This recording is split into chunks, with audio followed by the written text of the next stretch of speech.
Welcome, everyone, to the PFF Fantasy Podcast. I'm your host, Jon Macri, and today it is part two of our post-draft ADP risers and fallers. Last week, we spent the entirety of the episode on the running backs because, quite frankly, there's been a lot of movement there, and there was a lot to kind of sort out. But today, we're going to look at whether we're in or out on the other positions, risers and fallers here. So quarterback, wide receiver, and tight end. And back to help me break it all down, as per usual, Kate, the great Magdziuk, is here. Kate, how you doing? I'm doing good. Very excited to be circling back here. Obviously, didn't get to a ton of other players here who have rising and falling ADPs in correlation with the draft. And, honestly, it's kind of nice that we postponed this here a little bit because now we have even more information coming out of OTAs. We have some more storylines to talk about. So, you know what? Everything happens for a reason. And that is why we are here today. Absolutely, yeah. We'll go over all these names here that are of interest for us, and again, we'll break them up into position, highlight some of our kind of, I guess, non-rookie risers and fallers of relevance, right? And then just see where their new ADP is and whether we're in or out at them, in or out on them at cost. And then we'll use, for reference, we are using the 4for4 underdog ADP tool and sorting from April 24th. So the day before the NFL draft and now over a month's worth of data and changes here in ADP.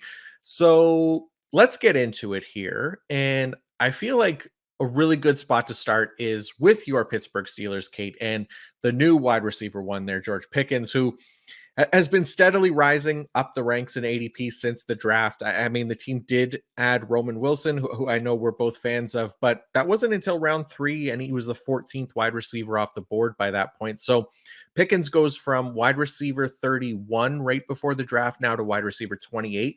And I'll be curious where you're at with this one because I still feel like this is a nice value for Pickens at this point in the offseason. How about you?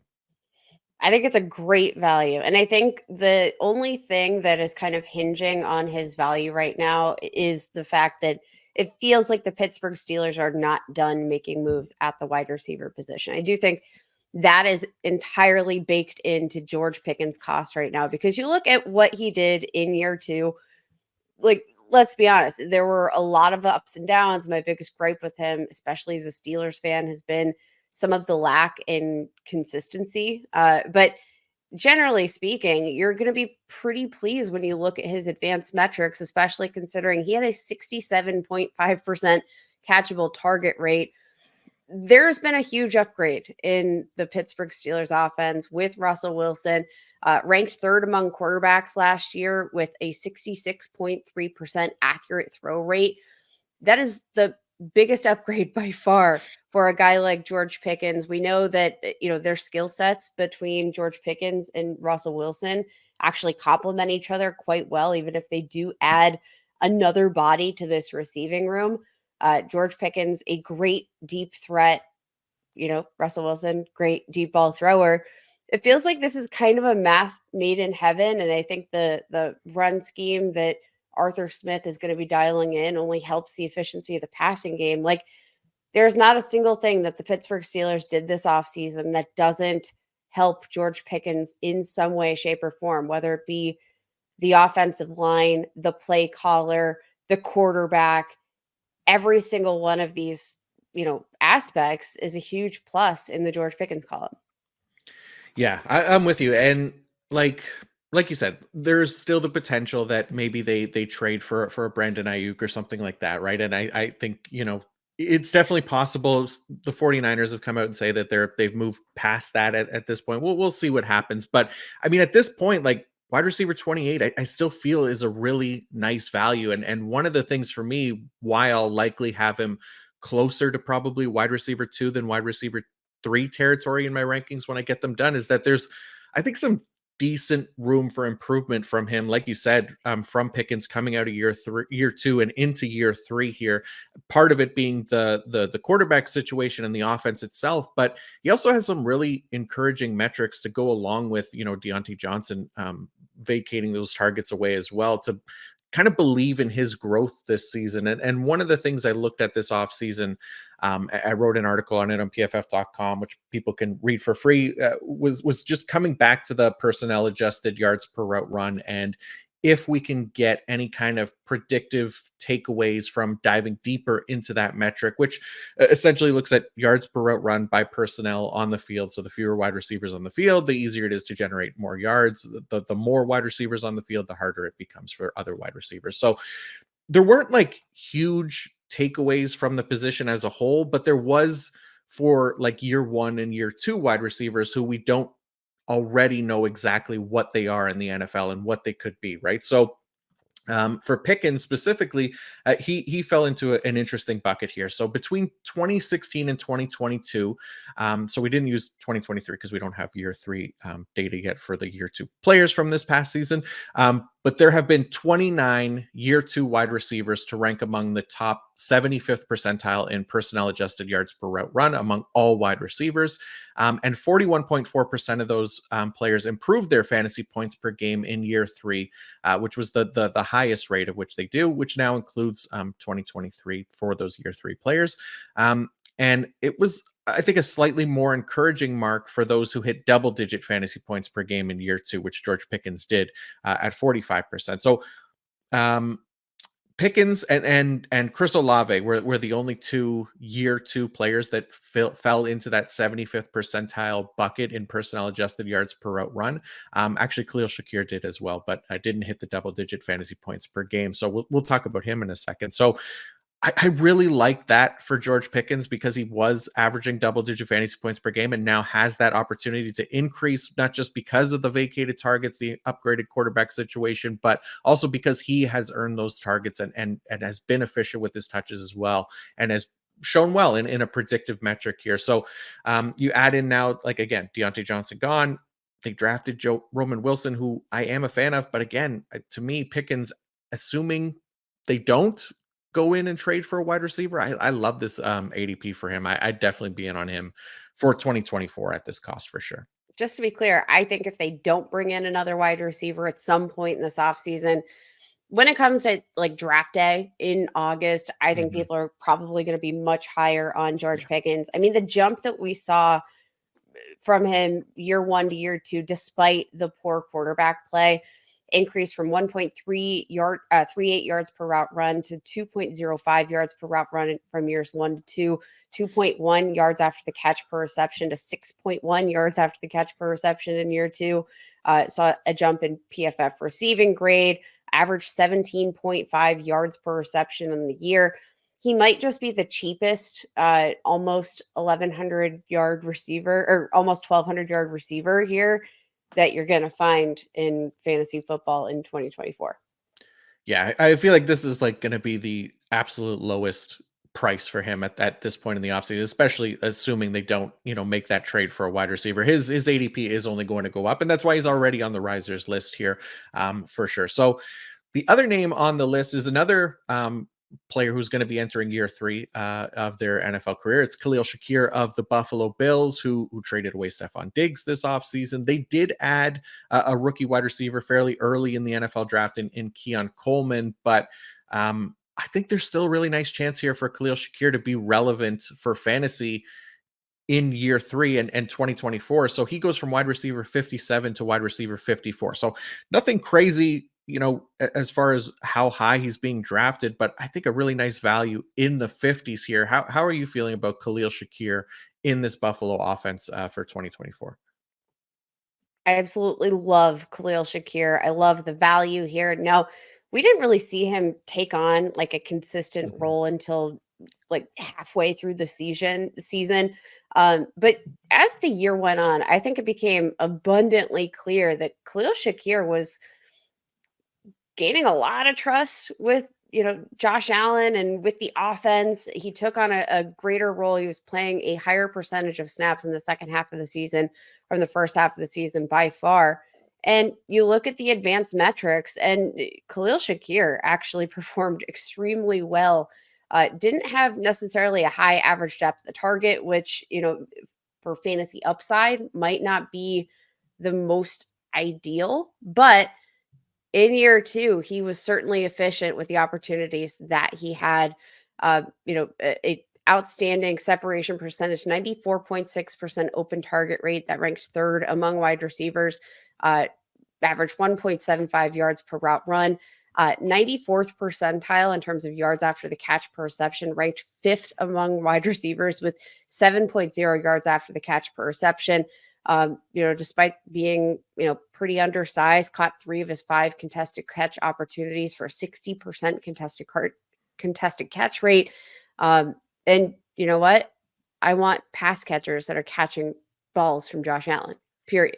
Like he's shown us nothing to indicate that he can't continue to grow in his role in this offense. And the role in this offense that's available and the departure of Stephon Diggs is a significant one. It's huge, right? And like to me, I mean, Shakir again, like you said, a great value here in the 50s at wide receiver. If you just consider like his role in this offense, it is likely to be pretty productive if he gets that chance for a higher volume role like he did in the second half of last season. Like I said, I talked about Pickens and the personnel adjusted yards per run for production from year 2. Shakir was right there as well. He was 77th percentile in play personnel adjusted yards per route run since 2016, which again, it's a good indication for increased points per game in year 3. And considering it was a pretty low bar for him from year 2, 6.0 points per game for fantasy purposes, because he wasn't that full-time player for most of the year, I don't think he'll have any trouble clearing that number and pushing closer to those double digits in year 3 here. And some encouraging stuff there in the back half of the year. Like you said, like he was wide receiver 46 from week 8 on, but like 4 weekly finishes inside the top 36 at his position, 3 inside the top 24, and 1 inside the top 10, right? So it also helps that the Bills offense loves to target the slot. Josh Allen was top 5 in the NFL last season in slot target rate at 35.2%, which, maybe it doesn't help that they've also added like 50 other slot options on the team, including Dalton Kincaid and Curtis Samuel. But I'm with you. I'm a believer in Shakir. He was the highest graded receiving option on the team last year, not named Stephon Diggs, who is no longer on the team. And he was the second most efficient in terms of actual yards per route run on the team as well, at 1.84. So Curtis Samuel's going ahead of him. Keon Coleman's going ahead of him. If Josh Allen is our QB1 for fantasy, and like you said, like we love Josh Allen, we believe in his talent as a passer, then there's some really nice value to target here from that offense late in drafts, whether it's Shakir or Coleman or Samuel, whoever you believe in, especially if you miss out on Dalton Kincaid, who is going as tight end 4 right now. So not a value at all, but I really like Shakir among those options later in the draft. And yeah, he'd probably be my favorite of the bunch. Yeah, huge value in terms of like fantasy asset, but just in general, I think when you're kind of projecting this offense in thinking, which of these assets is Josh Allen probably going to target on, these situations where you need to move the chains. I think Khalil Shakir kind of carved out that role, especially toward the end of the season. I mean, he was his primary target option here in the final game with the season on the line. Khalil Shakir was the guy. And that's not to say that Keon Coleman probably doesn't have higher upside overall for fantasy. Definitely more of the splash play, high upside option. But would it surprise you at all if, we saw a 100 catch season out of Khalil Shakir? No, I don't. Yeah, it's definitely in his realm of possibilities, right? Considering how well he played last year, and considering the offense as a whole. Like I know, they started to run a little bit more under Joe Brady last year, but I don't think that's going to last for an entire season either, right? So especially when you have Josh Allen at quarterback, and you're going to have to move the ball. You're going to be in some competitive games there. So yeah, I really like the Khalil Shakir potential this year for sure. Love it. Let's talk about another wide receiver riser. And it was one actually we touched on, I guess it was a couple weeks ago in the make or break episode, but it's Jameson Williams of the Detroit Lions, who is going up slowly here in ADP, goes from wide receiver 49 to wide receiver 48, but goes up a full round in ADP, which is most important here. He moves from just outside the top 100 in ADP to now 87.4. So again, we talked about him in the make or break episode a couple weeks ago. he hasn't really done anything in the NFL for us to trust him at this point. And if he does nothing again, then, we're going to be more hard pressed to believe in him, obviously, going forward. But that being said, he has set a pretty low bar for himself to clear here. So expectations might not be that high at wide receiver 48, but Dan Campbell just came out, shouted him out as, one of the most improved players on the team already this offseason and things like that. So with praise from Dan Campbell, with, being healthy, still staying out of trouble so far, I think he is a pretty good bet to just kind of slowly rise a little bit as the offseason goes on. But how about you? We touched on JMO a couple weeks ago. Where are you at with this ADP for him? I know Dan Campbell's hyping this man up, but I still cannot get on board with that current ADP. At best, I think you were looking at Jameson Williams as the third target. So he's definitely behind Amon-Ra St. Brown, definitely behind Sam Laporta. We're hearing buzz about, a potential increase in a role as a receiver for Jahmyr Gibbs, which I think he's definitely earned over Jameson Williams. So like maybe that bumps him to the fourth receiving option in this offense. Obviously, it's a very good one. So the depth is necessary there. But looking at the way that he has been utilized to this point in his career, 32.3% deep target rate, that is not conducive for any type of consistency in what already projects as a very inconsistent situation given the personnel they have at the current moment. I'm out. Yeah, I can't blame you, right? Like you said, it's a good offense. If he's the fourth option on the offense, it's not that good for him because, again, we talked about it a couple weeks ago. This is also a very run-heavy offense. They were top 5 in the league last year in run rate as well. So those passing opportunities are still few and far between, even if he emerges as that fourth option there, even if he's maybe the third option. Like, it's not that great of a spot for him. I get why he's rising. I definitely could see him slowly continue to rise, like I said, as the offseason goes on, just as people, start to buy in on the offseason hype because he's But going to barring get injury, praised. like what do you That's look the what are thing. you looking for Jameson Williams? Like I Yeah. understand buying into the hype, but like realistically, what does anybody expect from Jameson Williams? You have to expect at best he is a spotty wide receiver 3 who might win you 2 weeks out of the year, but you never know when to start him. Like, no, I'd rather take shots in this Mhm. range on wide receivers that maybe have an opportunity to hold a greater and more significant role in the offense. Like, I mean, Khalil Shakir, I can get him, a few rounds later here. And I'm gonna say I would bet I don't know what should I bet? I'll bet something that Khalil Shakir has a better stat line than Jameson Williams come end of season and is more valuable for fantasy. Yeah.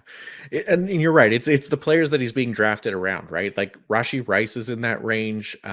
Cortland Sutton's in that range. Like I like those guys, their potential much more this season. Like assuming we'll see what happens with Rashi Rice, obviously. But they at least have like that wide receiver 1 potential on their own team to be consistent fantasy starters for us, where yeah, it is more of a risk here with Jameson Williams. And like I said, if the ADP is going to continue to rise, but as soon as something happens, like if he's a minor groin strain or a speeding ticket or whatever whatever happens this offseason, that ADP is going to fall off pretty fast, I imagine, because yeah, people have seen the floor. We know what that floor is, and it's essentially nothing. So The floor is the basement.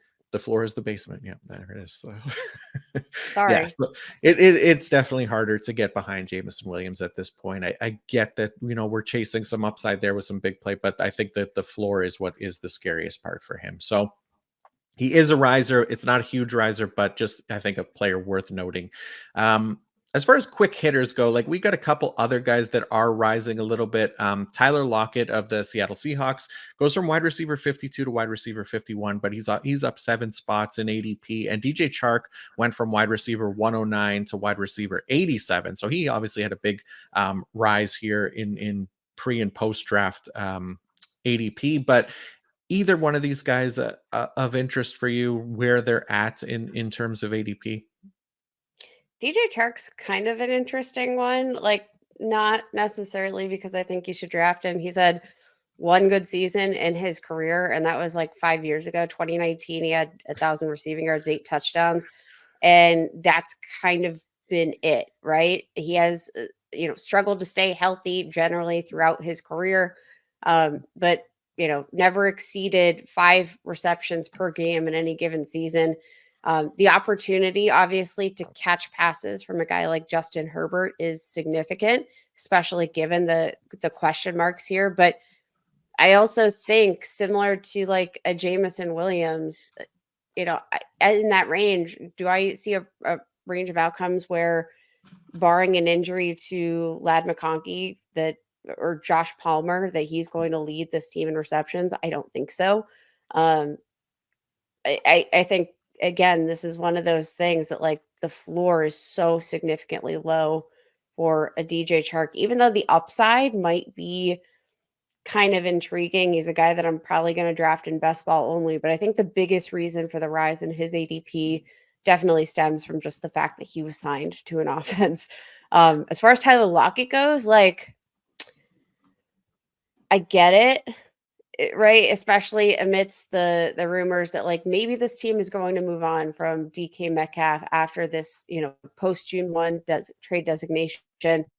They can save, I think, $17 million by trading DK Metcalf after, now that we're past June 1st. So if the team is going to trade him, it would be now or soon, right? Mm-hmm. So, like, if he's going to be a primary target on this offense, maybe, but we're still seeing monstrous signs of declining efficiency in Tyler Lockett. Like, I'd rather pass on Tyler Lockett and pay up for Jackson Smith-Njigba, who, like, was a pristine collegiate prospect, didn't have the best of seasons. It was riddled with drops. It paled in comparison to other rookies, but, like, I'll bet on who I think is, like, again, just the higher upside option, and I'd rather pay up instead of.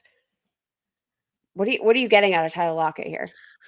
Yeah, that's the thing, right? It's a weird spot because Jackson Smith-Njigba is being drafted ahead of him. He's wide receiver 44 right now. DK Metcalf is wide receiver 22, of course. So, like, it's a weird spot because Lockett led the team in targets last year, with DK Metcalf and Jackson Smith-Njigba both playing 16 and 17 games respectively. Like, it's pretty rare to see, like, the team's target leader from the previous season, I guess, especially like under, those circumstances where everyone was healthy, now dropped to the wide receiver 3 on the team in ADP when nothing has really changed with the offensive personnel. But that being said, like you said, Lockett's efficiency, like, it did suffer. It was year 9 of his NFL career. He's heading into year 10, posted his lowest yardage total, touchdown total, reception rate, and yards per route run total since 2017. So if we've reached that cliff now with Lockett, then yeah, I'm all in for Jackson Smith-Njigba, as well as that, kind of year 2 breakout. And what happens with DK Metcalf, we'll see. But again,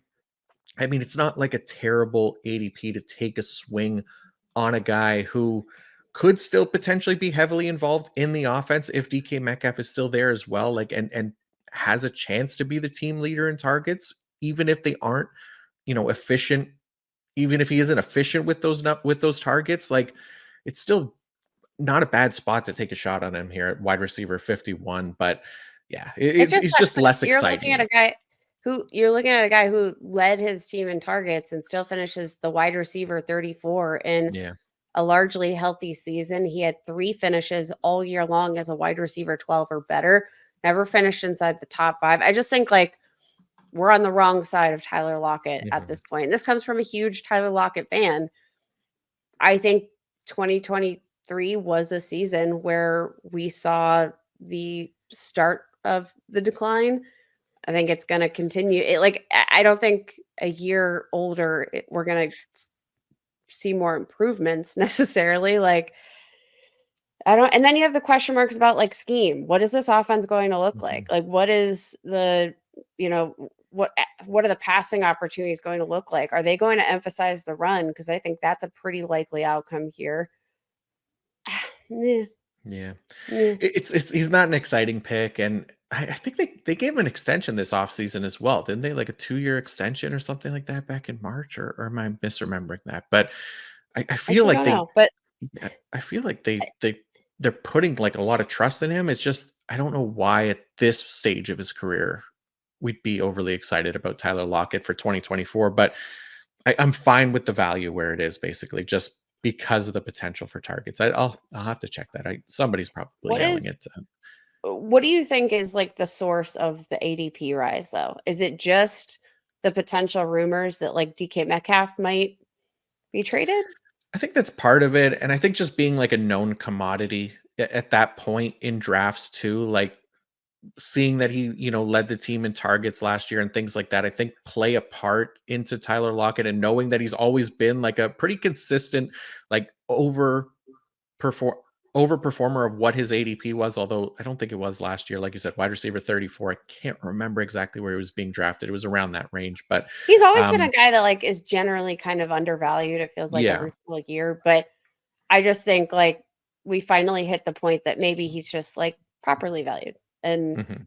he's not about. I don't know. I'm not all in. Looking at like his advanced metrics again. Not like a bad season from him. He was like 50th percentile or better in terms of receiving grade, separation percentage against single coverage, yards per route run. All of that's great. It's just it's not the Tyler Lockett that we saw in years past, and I don't see it getting much better. Yeah. Yeah, I'm just trying to look to see where I can't find it anyways. I was trying to see where he was drafted last year, but too late for that. So yeah, it's just it's year 10. Like we said, it's not an exciting pick at this point in drafts, but could be somebody that we'll see. If the team has faith in him. I feel like that contract extension did happen this offseason. But again, I could be imagining that.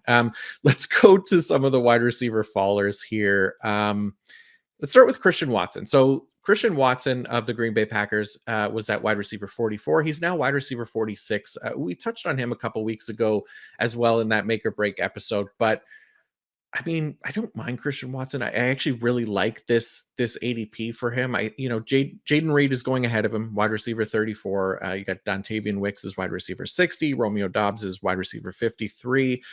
I like Reed as much as the next fantasy manager, but if I feel decent about Watson being healthy, which is obviously the biggest question mark, then I kind of like the ADP for him at wide receiver 4, because I think we have to, you know, we do have to take into account how unreliable he was last year, in large part because he couldn't stay on the field due to health. But I do think that there's more, I guess, big play upside here with him than most of the wide receivers in this range, and especially on Green Bay. And then also just more overall upside here with him, because if he's healthy, and I know it's again a big if, he should be the top target on that team.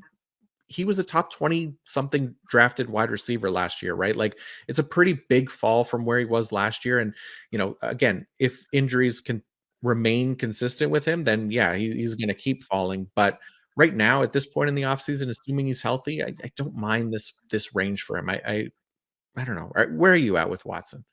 I'm actually kind of surprised to see that his ADP has fallen.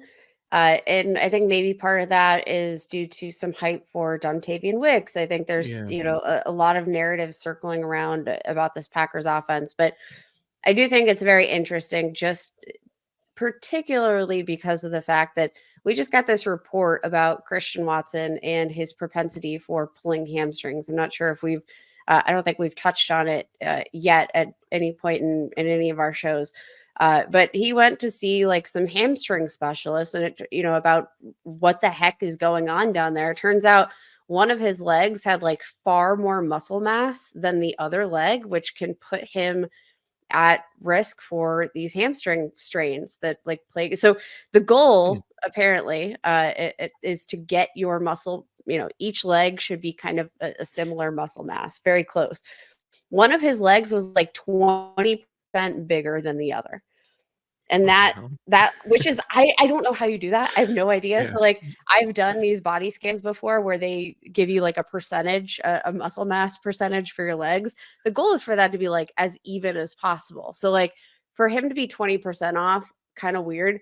But just kind of interesting because apparently now this is something that he's working toward, is getting the Hmm. muscle mass between his legs even. which should theoretically decrease his risk for these recurring hamstring issues. So just a little interesting tidbit, because that just came out. There's an article on ESPN about it. I recommend checking that out. That was kind of like encouraging to me. Of course, he's had like a myriad of injuries, but hamstrings have been the biggest issue.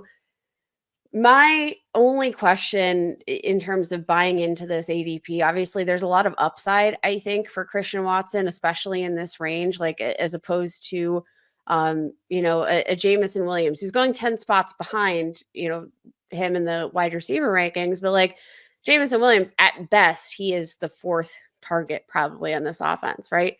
But when it comes to a Christian Watson, he theoretically could lead his team in targets. I think it's going to be Jaden Reed, but if he's healthy, maybe I'm proven wrong. So like, I'm not out at this ADP.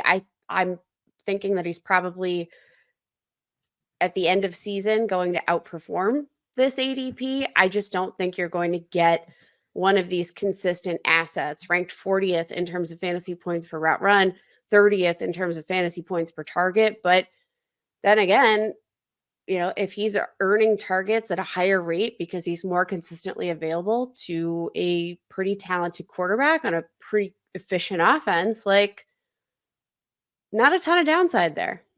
Yeah.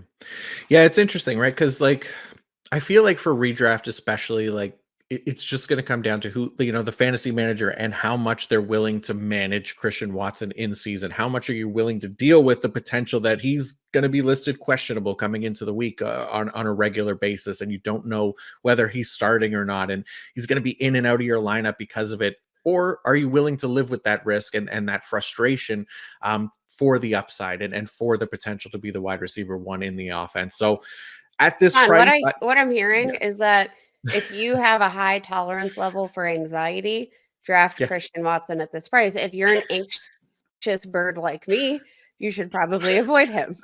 Is that I think what that's I'm a reading? perfect way to sum it up. Yeah, I think that is Perfect. exactly how we should be viewing Christian Watson heading into this year. But yeah, it's a decent price right now. But I'm with you. I'm surprised that it was actually falling as well. I wasn't aware of the hamstring article or One of the study. weirdest articles 20%. I've read all off That's season, but insane. like I don't know. I'm trying to picture how he would do that. Like I picture him having like one of those like driving simulators in his house, and he's just hammering the pedal with the one leg for the entire time or he something. never But skips leg day, but only for one of his only legs. one leg. Yeah, yeah. One Yeah. leg he does skip it.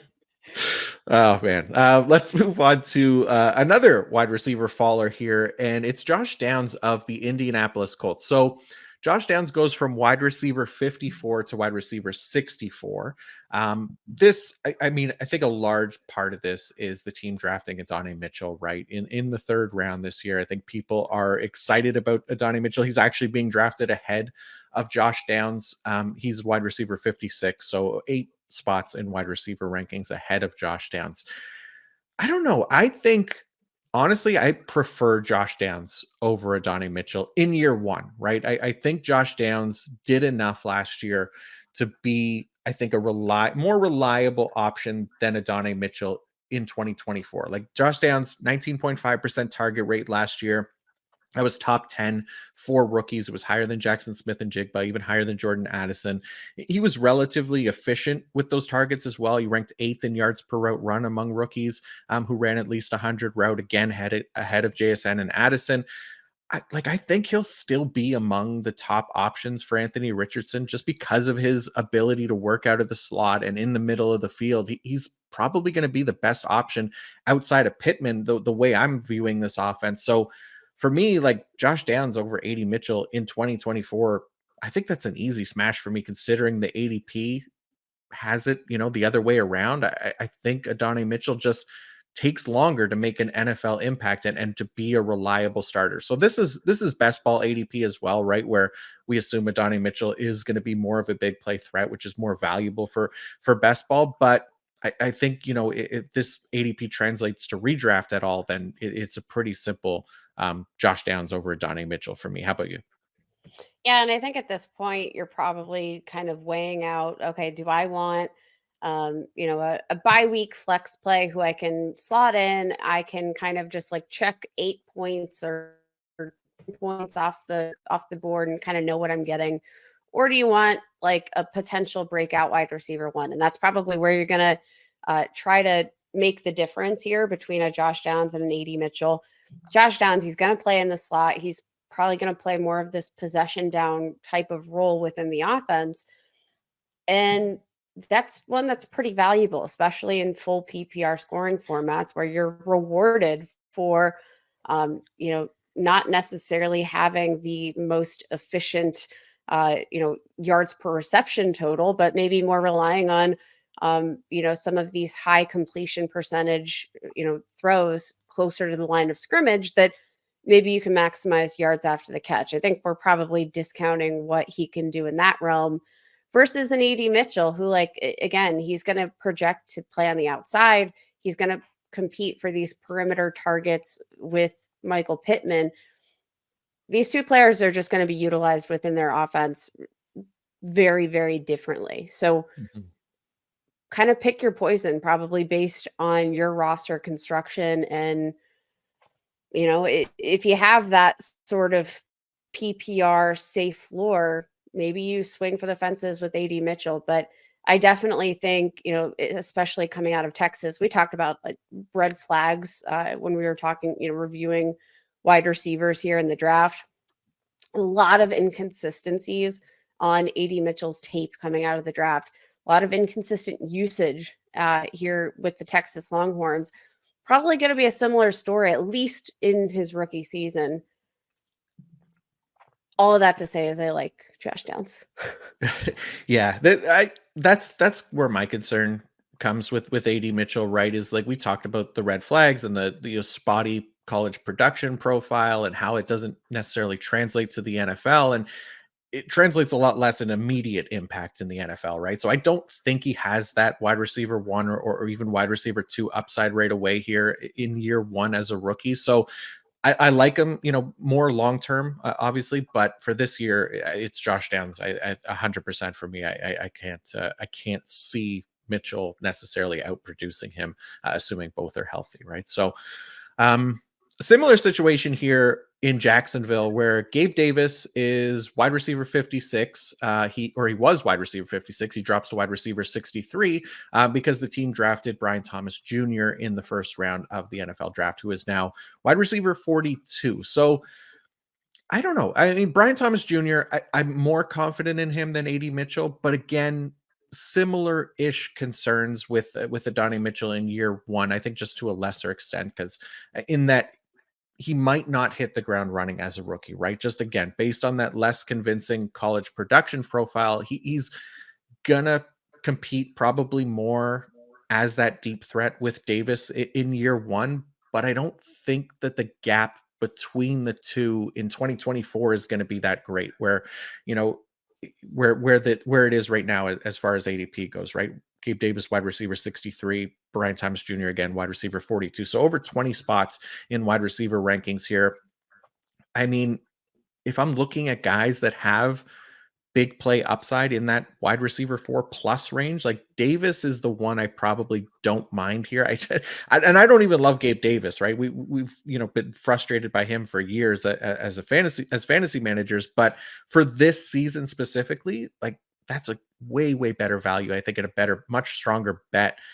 Gabe Davis here over Brian Thomas Jr. They did pay Gabe Davis in free agency. They gave him a 3-year deal. Like they're incentivized for both of these guys, but I think they can afford to be more patient with Brian Thomas Jr. at least for this year. So yeah, I'm going with the potential upside here of Gabe Davis over Brian Thomas Jr. How about you? I'm actually looking at Gabe Davis, and I think we're kind of in a similar situation as to JMO. Like looking at the depth chart, right? There's a ton of competition for targets here. It's not just Christian Kirk, who plays an integral role in this offense when healthy. It's also Evan Ingram, who is one of the best receiving tight ends in the league in 2023. Signed him to an extension last year. Then you have Brian Thomas Jr. Then you have Travis Etienne. You have a lot of different options. So I think the question mark comes from if Gabe Davis ranks third or fourth in the team in total targets, and he has this role as a deep threat down the field, what does that translate to at best? Because he's got one season in his career with more than 800 receiving yards. Obviously, there's like some touchdown potential there, but is there a realm of possibility where he is the number 2 target in this offense? And I'm not sure I believe that's the case, personally. Yeah. No, I don't think he's the number 2 option at all in this offense. Like, I think Christian Kirk and Evan Ingram obviously make the most sense there. I don't think Brian Thomas Jr. is the number 2 option either. Like, I don't think he has I that think it's potential Kirk, in year it's 1. Ingram, Yeah, and then Brian Thomas Jr. and Gabe Davis, they're like competing at a coin flip. Let's sure. say what do you think a realistic projection for Gabe Davis is in 2024? How many targets do you think he sees?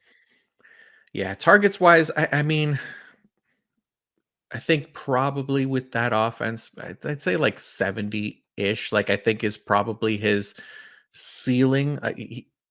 And I just think it's more because, again, the team incentivized to use him after paying him in free agency. They can afford to be more patient with Brian Thomas Jr., who isn't like a ready-made NFL prospect, right? But I do think that there's at least like that flex potential for Gabe Davis, where if you need, the upside and the big play threat on a weekly basis, like that would be the guy that I would go to over Brian Thomas Jr. Yeah, we'll see how the season starts, but I I I think for this year, I think I'm fine with it for Gabe Davis over Brian Thomas Jr. Just as far as what I think their roles are going to be in year 1 and Okay. what their potential is going to be year 1. I'm not overly sold on a year 1 Brian Thomas Jr., I guess. And I just drafted him Yeah, and highly. this I finally got my first rookie share of him and excited about having him, but I am not betting on him for this year. So I mean, I think that's fair. And again, maybe some of this comes from like my propensity to want to draft, some of these players who maybe have a lower average depth of target, but I can rely on for some PPR points. Like Gabe Davis last year, 32% deep target rate. That ranked 8th among wide receivers with 25 or more targets last year. He was kind of pigeonholed in that role. So, like, honestly, maybe Gabe Davis is going to be utilized a little bit differently in Jacksonville. And that's also kind of a question mark. Like in the Bills offense, he was kind of pigeonholed to this deep threat position, which he was good at, but like, do they give him some more layups that can translate to more consistency instead of the variability that we've seen so far with some of these low percentage completion throws? mhm. Like, I don't know. It there's a very wide range of outcomes with Gabe Davis, and I guess at this point in your drafts, like where you're looking at wide receiver 56, wide receiver 60, like you're kind of splitting hairs, but we just talked about Josh Downs, who's also falling in the ranks in a very similar range, and I Mhm. would prefer Josh Downs over Gabe Davis any day. Yeah. Oh yeah, no, I'm with you there for sure. Yeah, definitely give me Josh Downs. Yeah, just looking at these Jacksonville wide receivers, it is going to be tricky. I mean, 70 targets, I think probably his absolute ceiling as well. So we'll see what he can do with those targets if he does get them. Let's do a couple quick hitters here as far as fallers go. Michael Wilson of the Arizona Cardinals goes from wide receiver 67 pre-draft to wide receiver 76. Demario Douglas of the New England Patriots goes from wide receiver 74 to wide receiver 82. And Marvin Mims suffers from the Troy Franklin is elite effect. He goes from wide receiver 70 to wide receiver 75. So these are all cases here of rookie wide receivers coming in, being drafted relatively high in their offenses to push these guys down. So anybody here that's of interest for you among these three? Marvin Mims is the one that I still kind of keep coming back to, and it's not necessarily because he blew the doors off in year 1, right? Like we saw this really exciting week 2 performance at over 100 receiving yards, like looked very explosive. I love the prospect Marvin Mims, and I thought he was one of the more underrated Mhm. players coming out of the draft. Obviously, heading into year 2, he's got a little bit more experience. We'll see how he sort of parses out, but like Bo Nix, pretty he's a fine quarterback. I think he's going to be able to deliver a decent football. Like I don't think he's the worst quarterback in the National Football League. So yay. But like Marvin Mims is a guy that just based on upside, speed, um, all of that put together, and then maybe I'm talking out of both sides of my mouth here, but like if you want upside, had almost a near 35% deep target percentage last year. So like I want to see them get him some higher probability throws. And if they can vary his role in the offense a little bit, I think he's got the most upside here. And again, that is kind of a wide open offense, right? Like Cortland Sutton, not I actually don't know if he's reporting to mandatory camp, but missed OTAs. He's in the middle of a contract dispute. He wants more money. You have, Troy Franklin, who I think projects as a really solid option, especially for fantasy and a potential value. But like Marvin Mims, like I think room for Marvin Mims to be a potential leader of this Broncos offense and total targets, it doesn't feel out of the realm of possibility. Yeah, I mean, like you said, it's going to have to come down to a more varied role, obviously, in the offense, right? He can't just be a deep threat, especially with Bo Nix. Like we know Bo Nix, like his best years here in coming out of college football were those like super low ADOT style of passing games. So if that continues in the NFL, then Mims absolutely has to be more than a deep threat, or else he's not going to see those targets. But I'm with you. I like Marvin Mims as a player. I think he's more capable of being an all around wide receiver than he gets credit for. So yeah, I would definitely be happy to see that. We'll see what happens with Cortland Sutton, but I do think, if Sutton reports he plays for the team this year, he's the clear kind of wide receiver one on the team. But that other spot is open, as much as I do like Troy Franklin a fair bit. Yeah, I just feel like the competition for targets, like as opposed to the Jacksonville Jaguars, right? Who I think the kind of hierarchy for targets is kind of pretty well set in stone. I think you can make the case that the Broncos are kind of less set in that regard. Yeah, I think that's fair. All right, let's do some tight ends here, and we have less obviously at these positions to go over, because we don't have any real tight end risers, but we do have some fallers. Michael Mayer, I mean, of the Las Vegas Raiders, this was a fairly obvious one. Pre-draft was tight end 18, drops to tight end 34. If you're wondering why Michael Mayer could have fallen, I mean, you weren't watching the NFL draft, so Brock Bowers was obviously drafted there. Is there anything else to go into here about Michael Mayer as tight end 34 in drafts right now? Is there any interest from you to take a swing on him at this point in the offseason? Oh, Kate, I think we froze. Sorry, yeah. But we're just talking, yeah, Michael Mayer here of the Raiders. I don't know that there's going to be a lot of interest. Obviously, he's basically been undraftable for based on this ADP at tight end 34, and that is all 100% to do with Brock Bowers, and then obviously this Vegas offense as a whole not drafting a quarterback. So let's talk about maybe some of the more interesting names here. Kate is maybe dealing with some connection issues, but TJ Hawkinson, who is tight end 14, that part didn't change pre-draft to post-draft, but he does fall almost a full round. So this is an interesting fall for me, just because apparently TJ Hawkinson is ahead of schedule in his ACL recovery, but there's also the chance that he's going to miss about like half the season if that recovery isn't on time. He did tear his ACL late in the year last year. He was going round 10-ish pre-draft. Obviously, losing Kirk Cousins at quarterback isn't ideal for TJ Hawkinson. Obviously, tearing his ACL and potentially not being ready for the start of the year is not ideal either.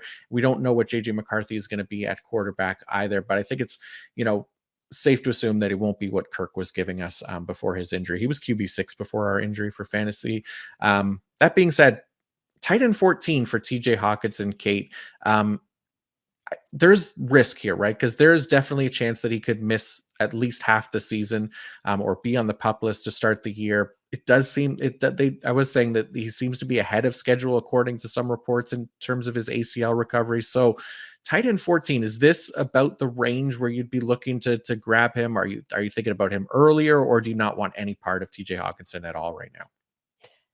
TJ Hawkinson's probably one of the trickiest players to evaluate in redraft for me right now because we kind of look at the upside for TJ Hawkinson, which is tremendous if he's healthy. Mhm. But you have a lot of changing factors here. You have the fact that we don't know when he's going to be cleared for contact. We don't know, uh, you know, really when to expect him to be a usable fantasy football asset.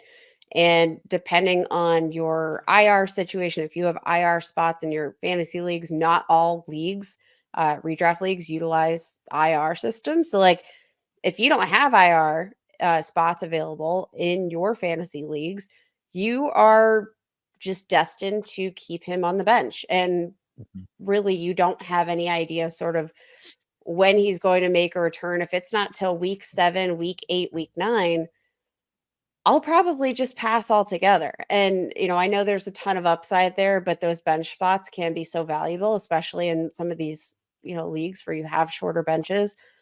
You also have the fact that, like, you have a new quarterback coming into the system who, like, TJ Hawkinson, he's going to enter the year, right? And he's not going to have the rapport with Mhm. JJ McCarthy. If there was stability at quarterback, that makes that transition a lot easier. But like missing this entire offseason program with a new rookie quarterback who, you know, rapport is a very real thing. And that's part of the reason I like Troy Franklin and Bo Nix so much because they have that built in. Like, they're not going to have that rapport built in. And meanwhile, JJ McCarthy, he gets to throw to Justin Jefferson and he gets to throw to Jordan Addison. Like, he gets to build his rapport. So, like, generally speaking, I love TJ Hawkinson as a dynasty buy right now, Right. just long-term talent, etc. But I'm having a really hard time believing that I'm going to draft him in a single league this year.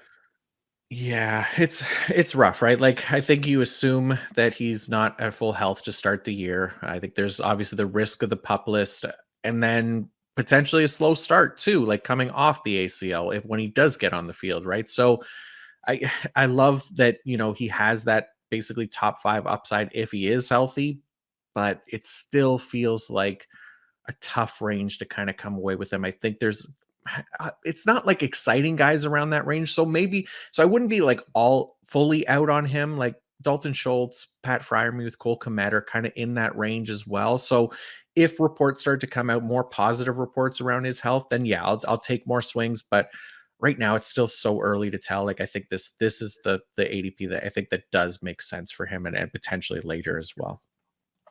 I think it's Um, fair. yeah, and then the other tight end that is kind of falling is David Njoku of the Cleveland Browns at tight end 10. He stayed at tight end 10 pre-draft, but he's fallen 7 spots here. I still feel like tight end 10, if this is going to be the price for Njoku, then I'm kind of all in. Like, I think he's more likely going to be higher than this for me in my ranks. And it just comes down to his usage in that offense where, last year alone, he was one of the most targeted tight ends on a per route basis at 23%, right up there with Sam Laporta and Travis Kelsey, and just behind guys like Trey McBride and TJ Hawkinson. And that translated to the red zone as well for scoring opportunities. He averaged 1.4 red zone targets per game. He tied with Sam Laporta for the 4th most there among tight ends. And then I don't think that's going to change this year, especially when you factor in like his overall end zone targets last year. He had 10 of those, which was the most among all tight ends in the NFL. So I'm not like scared of Jerry Jeudy coming in and taking targets away from him. Quarterback hasn't really mattered for him. So less dependent on Deshaun, I think, getting it together. I kind of love the potential for Njoku. He was last year's tight end 6 in points per game, and now going as tight end 10. I think I'm definitely in on David Njoku at this cost. How about you? I'm also definitely in, although I do think, like, for me, there's probably a little bit more question at quarterback, right? Like, Hmm. average 8.8 yards per reception last year with Deshaun Watson, as opposed to 13 yards per reception with Joe Flacco. 30 of his catches for 390 yards and 4 touchdowns, those came from Joe Flacco. Like Right. the pairing of David Njoku and Deshaun Watson is not one that is as efficient. Meanwhile, Deshaun Watson has like one of the best connections in the league with Amari Cooper. I wrote about this last week. In terms of like players that I'm all in on at their current cost, one of my picks was Amari Cooper, because if Deshaun Watson is under center for this team, that was his top target. It was also his most efficient passing target by far. The two of them just have a real connection. So like I do think there's more risk than we're probably letting on, just because of the amount of production we saw come from Joe Flacco. But I also think at tight end 10, when you're considering the potential upside like that of what we saw toward the end of the year, well worth it at tight end 10. So like take it for what you will. I think probably a part of that maybe decrease in ADP. I don't know if it has anything to do with just some rookies that maybe made their way into that, higher ADP range, that, the Marvin Harrison Juniors, the Malik Neighbors, that all just kind of pushed his overall value down a bit. But I still think tight end 10, you really can't beat that for the kind of upside that we saw here in 2023, regardless of who's under center. Yeah, and I think that's part of it. Like for me, like I feel like that, the cat's out of the bag with David Njoku and what he can be in this offense, like based on what he did to close out the year. And like you said, yeah, I wasn't with Deshaun Watson, but I feel like the offense as a whole sees the value in utilizing David Njoku as a key part of their offense, potentially a go-to part of their offense, right? So that's where the upside I think comes from me, is just kind of projecting him as being a bigger part of the offense, even with Deshaun Watson at quarterback. But yeah, I do like him more than tight end 10 to where he's being drafted. So let's talk a couple quarterbacks here. We got one key quarterback riser. Kyler Murray of the Arizona Cardinals goes from quarterback 10 to quarterback 8. So this was pre to post draft. Obviously, the Marvin Harrison Jr. effect, obviously playing a big part in this. He's going now between Joe Burrow. So after Joe Burrow and ahead of Dak Prescott and Jordan Love on underdog. So sleeper, he's QB9, so he's behind Dak and Burrow, and just barely ahead of Love. So what do you think about Kyler Murray? Because obviously he hasn't had the full season a couple years in a row now. He's struggled. He hasn't had necessarily. Well, I mean, DeAndre Hopkins was a very good option for him, but he's not like a young prime Marvin Harrison Jr. here. So are you in or out, I guess, on Kyler Murray at QB8? All in. I found his offseason ADP to be kind of ridiculous all around. You look at what he did last year, coming off a torn ACL, and this is a guy whose game kind of hinges on his ability as a runner in terms of fantasy upside. Finishes the QB10 in fantasy points per game last year in a limited sample size, despite the fact that Trey McBride, his leading target, his second leading target on this offense, wide receiver Greg Dortch. Third target on the team, Rondale Moore. Fourth target for Kyler Murray, Michael Wilson, 25 targets. Then you have Marquise Brown, Elijah Higgins, Amari DeMercado, Jeff Swaim. Like that is who Kyler Murray was throwing to last year. So yeah, even if you get, you get Marvin Harrison Jr. in here, you have Trey McBride, who, led tight ends in yards per route run, led tight ends in terms of total target rate, on routes run. Yeah, Marvin Harrison Jr. going to raise the passing floor for Kyler Murray significantly. Then you add in the fact that he's another year removed from this torn ACL. That means good things for his legs and his upside as a runner, which we already saw. I think some really encouraging signs here just last season, despite just coming off the injury. I think all good things for Kyler Murray. Yeah, I'm with you. I think this is like a pretty fair spot for him. It's hard, right? You look at the other quarterbacks: Josh Allen, Jalen Hurts, Lamar Jackson, Patrick Mahomes, CJ Stroud, Anthony Richardson. It's hard I mean, depending on how you feel about Anthony Richardson, it's hard to imagine taking him ahead of those guys. And then you got Joe Burrow, Dak Prescott, Jordan Love, Caleb Williams, all in that other range there. And I'm fine taking shots on Kyler Murray. Like I won't do it 100% of the time because I do like some of those other options as well, like Joe Burrow and Dak Prescott. But I love the rushing upside, obviously, for Murray. Still scrambled, not at the high rate that he was doing at before, like 5.3% last year. I think there's definitely, as he gets healthier, more opportunity for him to scramble and run than he did last year as well, and then build on that upside. And then, like you said, he's got the weapons now as well. So I think this is a good range for Kyler Murray. I'm perfectly fine with it. I think QB 10 prior to the draft was low. Assuming we kind of assumed that they were going to add a wide receiver, specifically a Marvin Harrison Jr. I think that was the favorite at the time. So it just makes sense here that this is where he's being drafted now. And lastly, we got some quarterback fallers here. So I mean, we could lump them all together here and just kind of talk quickly about each one. But Justin Herbert of the Los Angeles Chargers was pre-draft QB 15, falls to QB 17. Dak Prescott goes from QB 8 to QB 9. So this was kind of in response to Kyler Murray moving up a little bit. And then Kirk Cousins goes from QB 17 to QB 18. So like not huge drops here, but obviously Justin Herbert probably the biggest one going from QB 15 to QB 17. So Kate, any of these quarterbacks here that stands out to you as far as what their ADP is right now? I mean, it's got to be Justin Herbert, right? Like, I have been more skeptical of anybody, right? Like the Chargers, every move they've made has kind of indicated they want to be a run first offense. But I do think we're getting just a little bit too crazy here with Justin Herbert. I mean, even last year, a fairly disastrous season, right? And one where he wasn't healthy. 70th percentile or better in terms of standard drop back grade, no play action grade, avoided negative plays rate, sack percentage. Like, there was a lot to like about Justin Herbert in terms of his advanced metrics last year. Third and fourth downgrade, 88th percentile, fifth among 43 qualifying quarterbacks. The circumstances are not ideal for Justin Herbert, but I do think the addition of Ladd McConkey, who is one of my favorite receivers here in this draft, was a huge one. I think they are probably kind of setting up this run heavy scheme to set up a more efficient passing game. Quentin Johnston, still a bit of a wild card, could not separate last year, just felt like a train wreck of a season. I don't think we can entirely write him off. I thought he was kind of a raw prospect coming out to begin with. But for the quality of quarterback play and the potential upside of Justin Herbert on an every down basis, I think QB 17 is a value that I'm going to be smashing all day long. Yeah, I'm definitely higher on him than QB 17. I mean, but it's not a huge leap. I have him as QB 16, but mostly because like I agree. I think he's a very good NFL quarterback. I think that has to be taken into consideration here.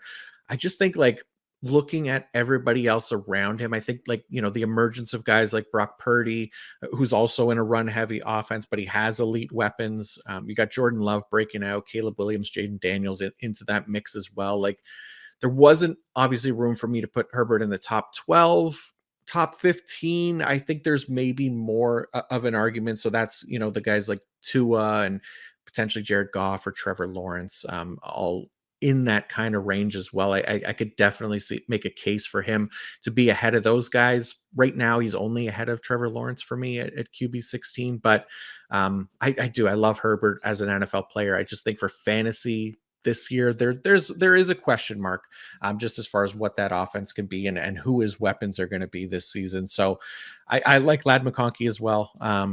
But yeah, I worry about what the overall fantasy potential is going to be from Herbert in that offense this year. So yeah, QB 16 for me, but still higher than QB 17, I guess. I mean, again, I've been a big skeptic. It just like at that range, it comes down to upside for me. And I think the upside for Justin Herbert is pretty significant. And looking at what he could bring you, Justin Herbert is the type of quarterback that can win you a week on his arm alone, right? And obviously there's going to be a lot of quarterbacks that maybe have more rushing upside who maybe the offense is set up in a better position for fantasy production. But for me at that price, I'm just going to take the talented quarterback who, heading into this year, presumably healthy, a lot of unknowns, right? Yeah. And what if some of those unknowns aren't as bad as we think? Yeah.